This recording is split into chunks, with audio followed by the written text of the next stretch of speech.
Hi guys, welcome to the channel. Welcome to a new video. I'm going to be talking about the Bambu X2D, which I've had for 3 weeks now. I've had no problems with the printer itself, not at all. The problems I have had have been with the AMS and the filament track switch.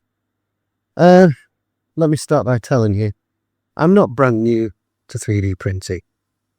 I'm not an expert, definitely not an expert. I've been printing on and off for about 2 years, 3 years. Started off with a little flash forge, tiny little thing, and then went to an Elegoo Neptune 4 Max, the big one. I really did like that printer, but it's I needed to level it too often. It was constantly the other print. So I decided to move to Bambu for ease of use. Started with an A1 Mini, as most of us do. Then got an A1, then got another A1 because I started selling models. And then the X2D came along and I thought I quite like the idea of this dual nozzle and AMS business. So I've sold one of the A1s and the Mini and I bought the X2D. And it's been really useful utilizing that second nozzle, mainly for support filaments, using Petri as a support filament on PLA prints. I've really found that useful. They just break off really easily. The camera, compared to the A1 was 1 frame per second at best. With this one, you can really make nice time-lapse videos. I've enjoyed doing that so far.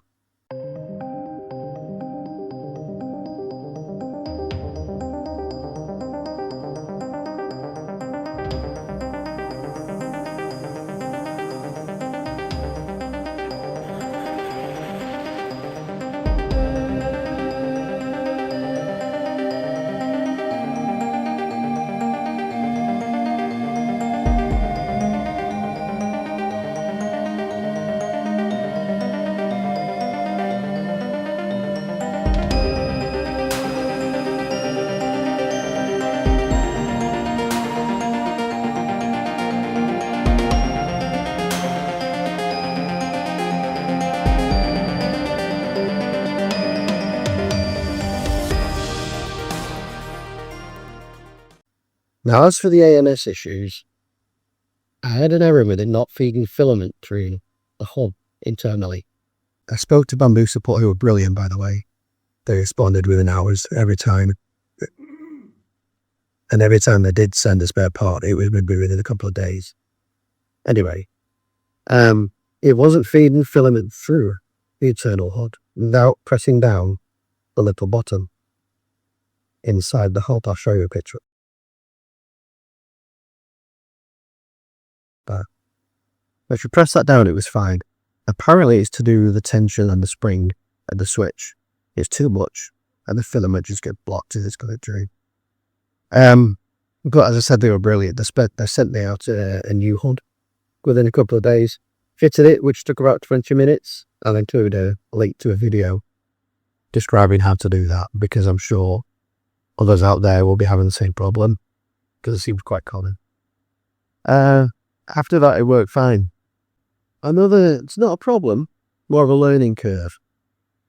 The Bambu software assumes that because you've got 2 separate nozzles, you'll be using black and white on separate nozzles to avoid color flushes on banding. I didn't know that, so it's worth noting that you'll need to adjust that in your software if you put in the black and white in the same AMS, because it won't purge as much. So you need to adjust your flushing volumes. As for the filament track switch, it's been fine. It's very fussy about cable lengths, bends, kinks, and even the angle in which it's mounted at. Mine was mounted. The screws weren't quite tight enough. I'll show you a picture of this as well. And the track switch was slightly off center, and it was giving them the same issues as the AMS filament hub error, which didn't help. just confused things. It confused me anyway. Once that was all tightened up and adjusted, it worked fine, thankfully. Now, I did print out the filament track switch support from Maker World, the holder, the kit that you get. If you were about to do this, I would advise using PETG at minimum. I'm using PETG carbon because I did it in PLA and 2 pieces just snapped as I'm putting it together. So it's not very good just using PLA. While we're talking about the AMS and the filament track switch, I wouldn't recommend using support material and your main filament in the same AMS, because it's got to retract every time it switches between. I did a 22-hour print and it added 9 hours to the print. I recommend putting the support material in the external nozzle, bypassing the filament track switch completely. Unless you've got a second AMS, then you can put the support material in that. If you're only using one AMS, don't use a filament track switch for support material. Or you can, but you have a long wait. As I said, 9 hours and a 22-hour print. It was quite significant. Another small issue I had was when you fit the recommended bracket and filament track switch, there's nowhere for the external spool holder. It's in the same place, so you can't actually get the spool on the spool holder. I found, again, I'll show you a picture. I found a spool holder which sits under the AMS, which is really useful, and it feeds down from the top into the content. All in all, I'm really pleased with it. It's so useful. For support filaments, for extra colours, I can print in 5 colours if I want to. I do intend getting second AMS. That's one thing I'm definitely going to do. The speed is much faster than quite a lot faster than the A1. I believe it's about an hour faster on a 7-hour print. But obviously for multicolour print it's much faster, especially if you're using the second nozzle.